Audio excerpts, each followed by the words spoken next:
Manchester, une ville industrielle grise du nord de l'Angleterre. Mais aujourd'hui, c'est le champ de bataille de la guerre économique la plus fascinante du monde du sport. Oubliez les joueurs, oubliez le ballon. Le vrai derby de Manchester ne se joue pas sur le gazon. Il se joue dans les salles de conseil d'administration, à Wall Street et dans les palais d'Abu Dhabi.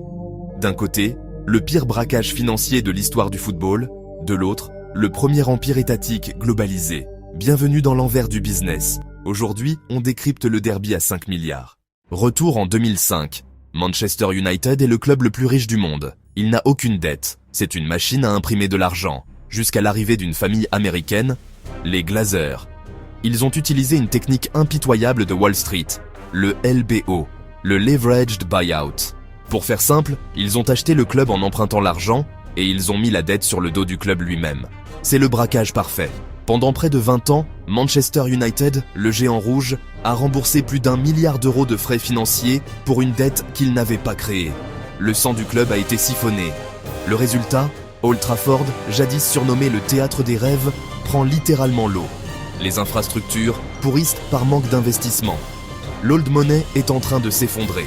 Et pendant que le voisin rouge comptait ses dettes, le voisin bleu, lui, venait de trouver un puits de pétrole. En 2008, le cheikh Mansour, membre de la famille royale d'Abu Dhabi, rachète Manchester City. On a souvent dit que c'était juste un sugar daddy qui voulait s'amuser avec un club de foot. C'est sous-estimer leur intelligence. Ils n'ont pas acheté une équipe.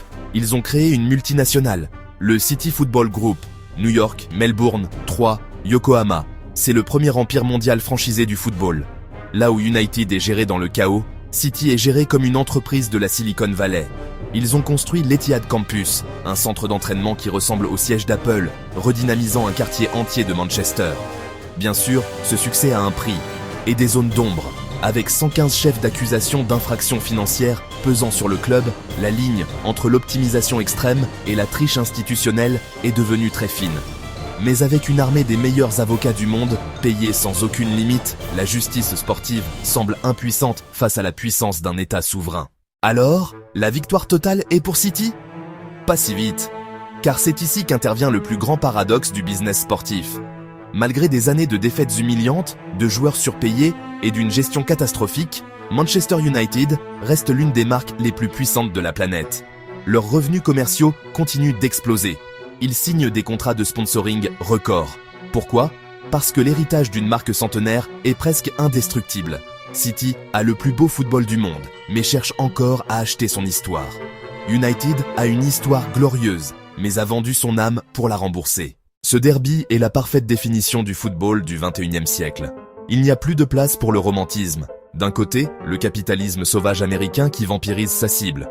De l'autre, le soft power d'un État du Golfe qui utilise le sport pour blanchir son image. Le vainqueur, ce n'est ni le rouge, ni le bleu. C'est l'argent. Si vous voulez continuer à voir ce qui se cache derrière le rideau des plus grandes industries, abonnez-vous à l'envers du business. À très vite. 2 clubs, une ville, 2 modèles économiques totalement opposés.